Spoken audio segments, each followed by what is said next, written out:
एक समय की बात है। आनंद सागर नाम का एक बहुत ही सुंदर गांव था। उस गांव में विक्रम नाम का एक बहुत ही मेहनती किसान रहता था। विक्रम के पास 2 बैल थे। विक्रम हर रोज सुबह जल्दी उठकर अपने खेत पर जाता और पूरे दिन भर कड़ी मेहनत करता था। वो अपने खेत की जुताई करता। जुताई का काम पूरा हो जाने के बाद कुएं से पानी निकालकर खेत की सिंचाई करता। खेती के इन सभी कामों में विक्रम की पत्नी भी उसकी मदद करती। इस साल विक्रम ने अपने खेत में तरबूज की फसल लगाई थी और जितनी विक्रम ने इस साल मेहनत की थी उसकी फसल भी इस साल उतनी ही अच्छी आई थी। तरबूज बड़े बड़े हो जाने के बाद विक्रम सारे तरबूजों को इकट्ठा करता है और बैलगाड़ी में भरकर उन्हें बेचने के लिए मंडी लेकर जाता है। लेकिन इस साल मंडी में तरबूजों की अच्छी कीमत नहीं मिल रही थी, इसीलिए विक्रम अपने सारी तरबूजों को लेकर घर लौट आता है और उदास होकर घर के बाहर सोचते हुए बैठ जाता है।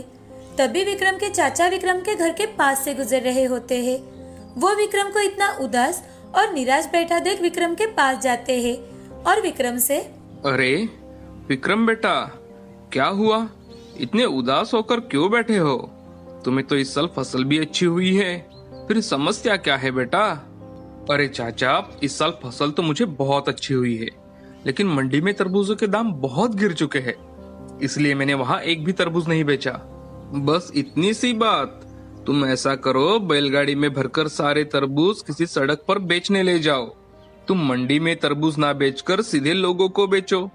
पिछले साल मेरे एक दोस्त ने भी ऐसा ही किया था, उसे बहुत अच्छी कमाई हुई थी। ऐसा कहकर चाचा वहाँ से चले जाते हैं। अगले ही दिन विक्रम तरबूज बैलगाड़ी में भरकर उन्हें सड़क पर बेचने के लिए निकलता है। विक्रम उसकी तरबूज की बैलगाड़ी एक भीड़भाड़ वाली सड़क पर खड़ी कर देता है। विक्रम के बढ़िया तरबूज लोग हाथों हाथ खरीद लेते हैं। देखते ही देखते विक्रम के सारे तरबूज बिक गए। उस दिन विक्रम को बहुत अच्छी कमाई हुई। विक्रम खुश होकर अपने घर के लिए लौटता है। इधर विक्रम के घर के पड़ोस में चंदू नाम का एक बहुत ही आलसी किसान रहता था। विक्रम की अच्छी कमाई हो रही है ये देख चंदू बहुत चौंक जाता है और जब वो विक्रम को पैसों से भरी थाली घर में लेकर जाते हुए देखता है तब चंदू चुपके से विक्रम की सारी बातें सुन लेता है कि कैसे तरबूज बेचकर विक्रम ने इतने सारे पैसे कमाए हैं। अगले दिन से चंदू भी हल लेकर तरबूज की खेती करने के लिए अपने खेत की तरफ निकलता है। चंदू भी अपने खेती की जुताई करता है और फिर तरबूज के बीज अपने खेत में डालता है। चंदू तरबूजों को जल्दी बड़ा करने के लिए अपने खेत में जमकर केमिकल का इस्तेमाल करता है और इसी तरह उसके खेत के तरबूज जल्दी बड़े हो जाते हैं। चंदू जब एक तरबूज को फोड़कर देखता है तो उसे पता चलता है कि अभी तक तो तरबूज लाल भी नहीं हुए हैं। अरे ये तरबूज अभी तक लाल ही नहीं हुए, अब मैं क्या करूं? तभी चंदू के दिमाग में एक तरकीब आती है। वो अपने सभी तरबूजों को लेकर घर पहुंचता है और बाजार से तरबूज लाल और मीठे करने वाला केमिकल खरीद लाता है और इंजेक्शन के जरिए सभी तरबूजों को अंदर से लाल कर देता है और सोचता है, अब तो मेरे तरबूज खूब बिकेंगे और मैं भी विक्रम के बराबर पैसा कमा पाऊंगा। ऐसा सोचकर अगले दिन चंदू भी सड़क के किनारे एकदम विक्रम के नजदीक ही अपने तरबूज मात्र 2 रुपए किलो में बेचने बैठ जाता है। लेकिन फिर भी कोई उसके पास से तरबूज खरीदते नहीं। लोग सिर्फ विक्रम के तरबूज खाना ही पसंद करते हैं।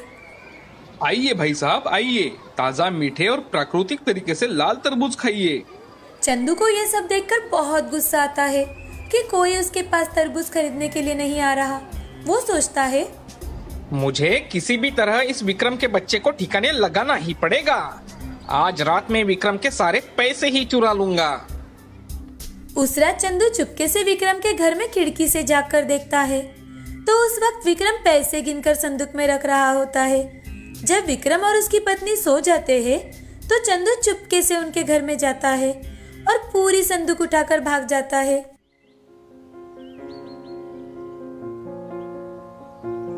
अरे विक्रम, क्या हो गया? इतना दुखी होकर क्यों बैठे हो भाई? अब क्या बताऊं भाई साहब, कल रात को कोई मेरे घर से पैसे चुरा कर भाग गया। मैंने पैसे संदूक में रखे थे, कोई पूरी संदूक ही उठा कर ले गया। मैं तो बर्बाद हो गया, अब मैं क्या करूंगा? थोड़ा ध्यान रखा करो विक्रम, अब जो हुआ सो हुआ। अब अपने खेत पर जाओ और दोबारा काम में जुट जाओ। ईश्वर तुम्हारी जरूर मदद करेगा। बेचारा विक्रम निराश और हताश होकर अपने खेत की तरफ जाता है। जब विक्रम अपने खेत में आ पहुंचता है तब उसे बहुत ही बड़ा और चमकीला तरबूज दिखाई देता है। इतने बड़े तरबूज को देखकर विक्रम चौंक जाता है। तभी वहां एक देवी प्रकट होती है और विक्रम से, विक्रम, यह एक जादुई टंकी है। मैंने देखा है कि तुम अपनी फसल उगाने के लिए बहुत मेहनत करते हो। मेरी तरफ से ये तुम्हारे लिए एक इनाम है। ये लो, ये एक जादुई छड़ी है। जब भी तुम इस छड़ी को टंकी पर 3 बार मारोगे तो ये टंकी जूस से भर जाएगी। और एक बात हमेशा याद रखना, टंकी भरने के बाद इसे एक काले कपड़े से ढक देना, तभी इसका जूस बनना बंद हो जाएगा, वरना ये बढ़ता ही रहेगा। इस टंकी का जूस बेचकर तुम बहुत सारा धन कमा सकते हो और उस धन से तुम हमेशा गरीब लोगों की मदद करते रहना। ऐसा कहकर देवी अदृश्य हो जाती है। विक्रम उस टंकी को उठाकर अपने घर पर आता है और अपनी पत्नी को सारी बात बताता है। अरे भाग्यवान, तुम्हें पता है देवी माँ ने मेरे मेहनत के इनाम के लिए मुझे ये जादुई टंकी दी है। ये टंकी जूस देती है, जूस। जैसे ही इस छड़ी को इस टंकी पर 3 बार मारा तो ये टंकी जूस से भर जाती है। विक्रम अपने पत्नी को सब कुछ करके दिखाता है और उस पर एक काला कपड़ा डालकर उसे रख देता है। अगले दिन से विक्रम लोगों को तरबूज का जूस पिलाने का काम करता है। और लीजिए भाई साहब, तरबूज का जूस सेहत के लिए बहुत फायदेमंद होता है। जल्द ही विक्रम के पास तरबूज का जूस पीने वालों की भीड़ लगने लगती है। जादुई टंकी से विक्रम की खूब कमाई होती थी। विक्रम अब बहुत ही जल्दी अपने लिए एक बड़ा घर बना लेता है। इधर चंदू विक्रम की सफलता देखकर बहुत दुखी होता है और फिर से विक्रम के घर